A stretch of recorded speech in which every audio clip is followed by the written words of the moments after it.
PressCorps here at the 71st conflict in the Veli-Masayan War. It's off to a raging start with many, many moving pieces to report on here. And we're going to start with the thing that many people are listening in for, a bit of a weather update since the last time that we heard. The storm that was hovering around the Deadlands and Lochmoor regions is still in effect. A severe storm warning for those regions is still active. With a warning, watchtower coverage will be impacted, excessive rain will be seen in the areas, as well as thunderbolts and lightning. You will be encumbered by mud as you move around the muddy areas. Staying inside, indoors, or in shelter one way or another will be your best way to keep yourself from being encumbered so much. For those in vehicles, that might not be as much of a issue or problem, but for many of the foot soldiers that listen in on the radio, they will certainly see the effect themselves. A secondary effect of strong winds will be in effect in the storm's radius. This might not affect combat at the moment. In the future, with the artillery, it may, however. The rainstorm at this point has reached its peak, and it will go on for some time. The affected regions are most of the Deadlands. The only sub-region in the Deadlands that is not affected is Callahan's Gate, from what we have heard. The storm is also hovering around the eastern half of Lochmoor, going as far west as Fearmore, and touching the far side of the loch itself. There's a few places in the Linn of Mercy, notably the Prairie Bazaar, Fort Duncan, and Outwitch Ranch, that are being affected by the rainstorm as well. And finally, in Umbral Wildwood, we're seeing rain as far south as the Stray and Vagrant Bastion. I'm getting an upgrade report. Stray, Vagrant Bastion, and the Foundry are all being affected by the rain. Keep yourselves dry, keep yourselves safe, stay tuned to the PressCorps for more information on the weather. And that's that. We're moving on to more war updates from conflicts going around the War Valley, if you will. We're going to start on the west side this time. In Godcrofts, the Colonials had a foothold on the northern half at Fleece Road. That has since been pushed back with very little resistance that is now owned by the Warden faction. There's light skirmishing at Surge Gate down in Tempest Island. It is not a very hot fight, if you will, but light skirmishing is occurring in that area. Further west in Endless Shore, Saltbrook Channel is a notable launching point for the Wardens. Last we heard, they were defending at the walls of Liegehearth, going into Old Jack Tar. Since then, the Wardens have pushed out with considerable strength, moving on both Wellchurch and Enduring Wake at the same time. The Wardens have taken Old Jack Tar shortly, not too long ago, and they're moving down south to try to clear the rest of the peninsula. In Marben Hollow, where one of our biggest fights are, the Colonials are moving on Maiden's Vale and have been pushed back. The Wardens have taken their high ground and are trying to push down into the entrenched regions around Spit Rocks. The Colonials are holding in choke points as best they can in between rocky features. Down in the Bats area of Drowned Vale, more specifically at Loggerhead, the Colonials are pushing from the Bats into Loggerhead. That has been a sustained fight for some time. However, with all three of these locations, as the war is continuing, all fronts are experiencing the logistics stretch, if you will, where logistics was strong in the beginning, and now we're seeing that stretch to their limits as all sides are trying to continue their offensives with little support, and the defenses holding on for their dear lives for, maybe a little bit of editorializing. All things considered, the fights have mostly stalled to their defensive lines, but are still continuing. Moving further west in the Deadlands, The Colonials have taken the plaza at the moment, and they are pushing on Callahan's boot. Abandoned Ward itself seems somewhat defended as the Colonials feel confident enough to build on the northern side of the river there. Light skirmishing happening around Abandoned Ward and Callahan's boot, which is where most of the fighting is happening there. In previous conflicts, Abandoned Ward has been a focal point of conflict, not for this war. Definitely interesting, not typical, but this war, as all have predicted, is going to be an atypical war. We'll see how the Deadlands progresses in the future. Moving to Lockmore, Tomb of the First was a major focus for the fight, since it is one of the few places the Wardens have a foothold on the south side of the River Mersey. It is still a hotbed of activity. Colonials have pushed in further and have been build-pushing, using their words, as in taking territory only to build up defensive lines in the area. The Wardens themselves have been building defenses as well and have been holding as strong as they can.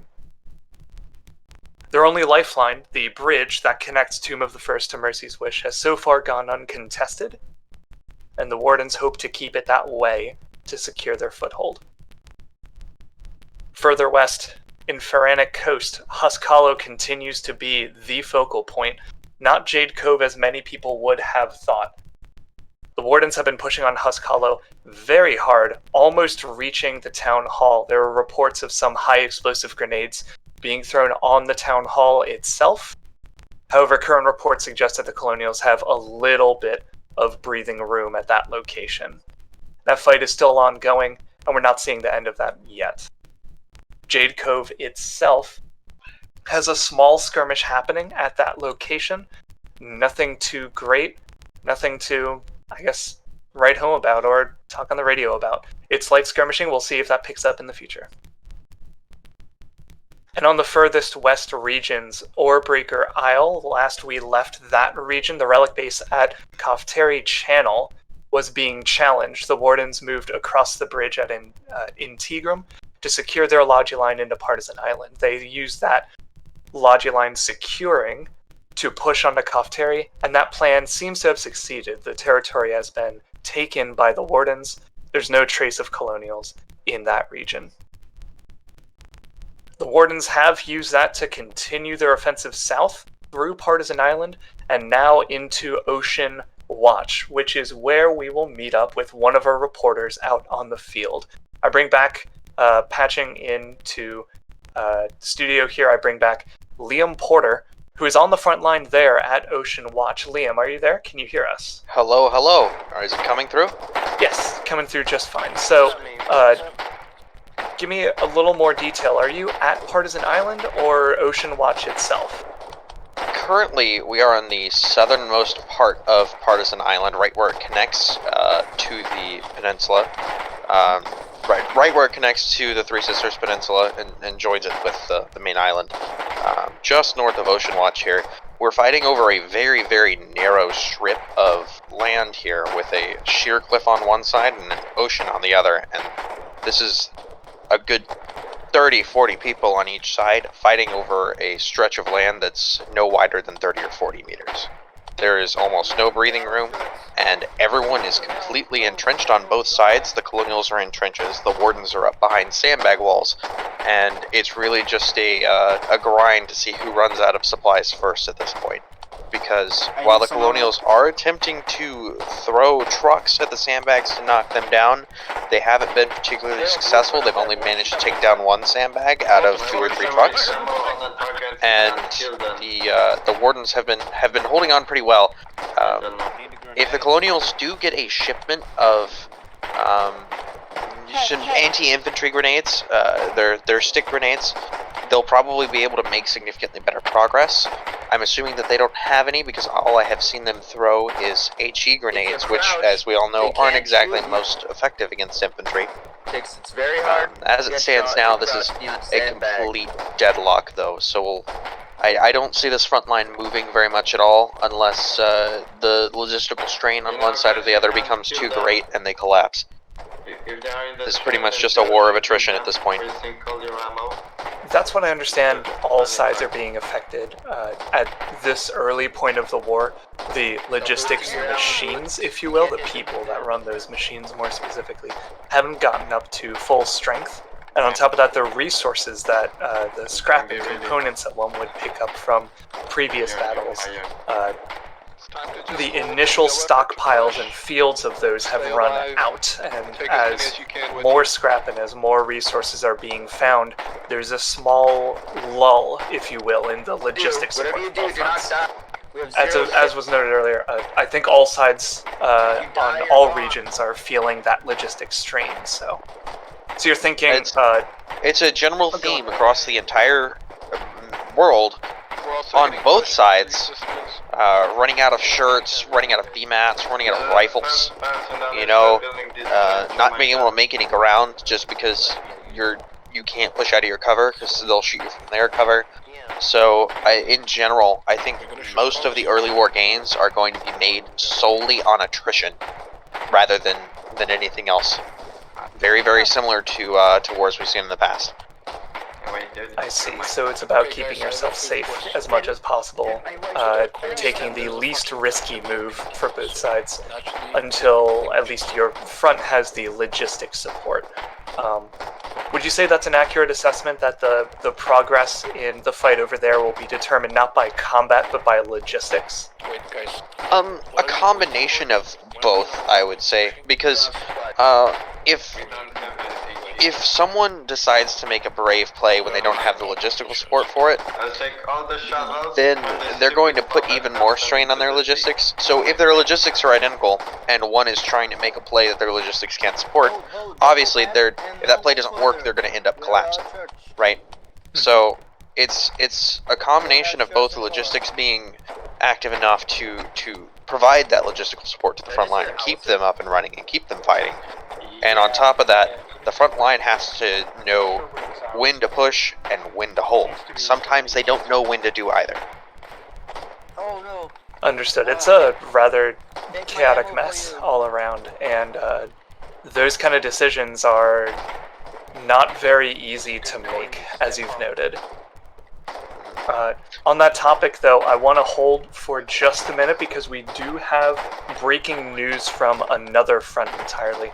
I want to move over. We'll come right back to you, Liam. Turning my attention over to Drowned Vale, we're hearing that the formerly owned by Warden, the town hall of Loggerhead, formerly owned by the Wardens, has been destroyed and brought down to its base foundations by the Colonials.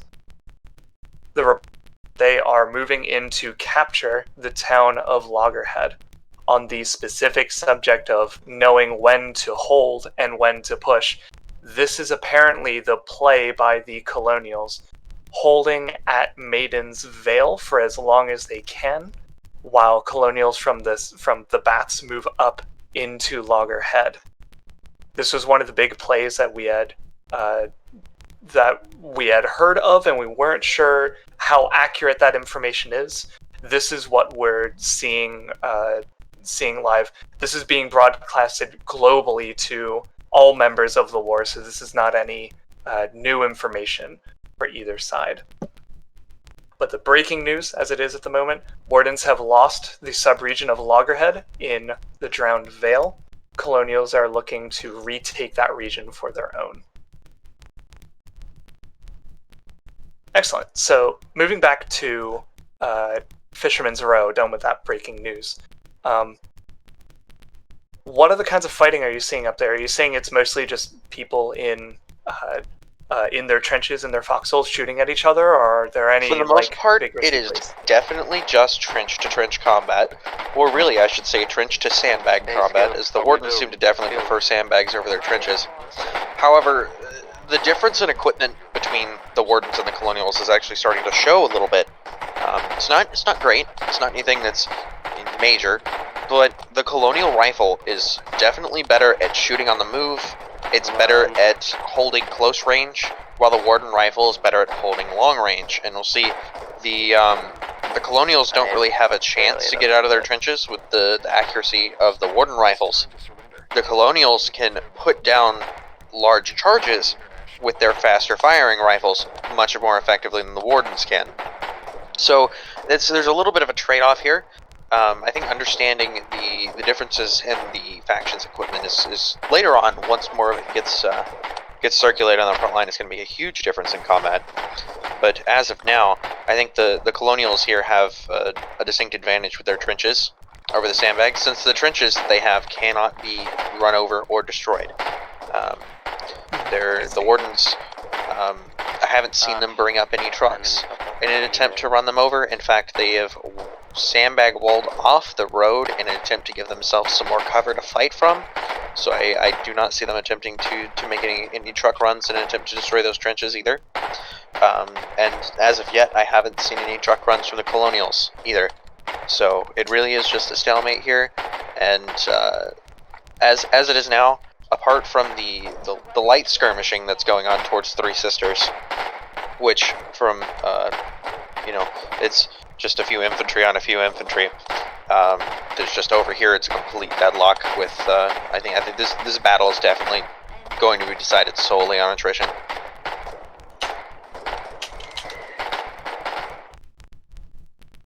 Understood. And for those who don't have a map in front of them, just kind of want to paint the picture for a second.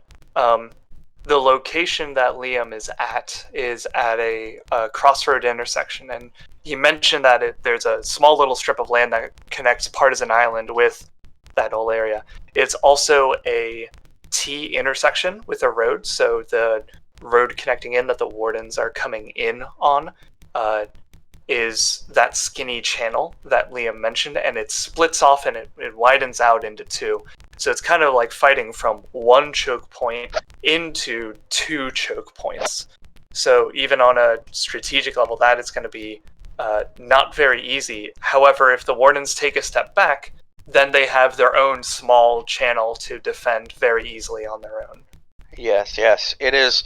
It's as of now, the Colonials do own the Three Sisters, of course. So it is an instance of one choke point opening up into two for the Wardens. But to a certain extent, if the Wardens capture Three Sisters, it's going to be the exact same thing for the Colonials. The only difference being that as far as the Three Sisters is concerned, the Wardens aren't going to be able to supply it anywhere near as capably as the Colonials could.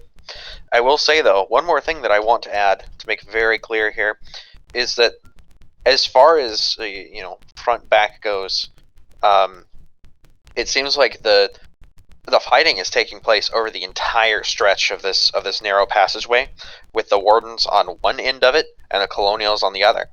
And should one faction make and take any ground or make any advancement towards the other, it's going to push them outside of this narrow strip of land, and flanking maneuvers are going to start becoming a thing. And once land opens up like that, instead of a manpower attrition war, the individual things that the soldiers do becomes a lot more effective. It has a lot more weight on what actually happens in the engagement.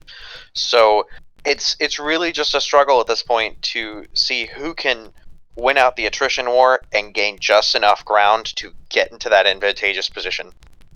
From what I saw about 10 to 15 minutes ago, the Wardens had about 5 to 10 more meters of ground secured than they have now. That's been slowly going back and forth, and I expect that to continue at the very least until one faction runs out of supplies. Understood. And yeah, that war of attrition, the war of logistics, is going to be a tough one for all sides, especially this early in the war, when the logistics machines are still trying to get up to speed. We'll see how that plays out. It's a very interesting infantry skirmish at that location. Thank you very much for all of your information, Liam. All right. It's Liam Porter signing off.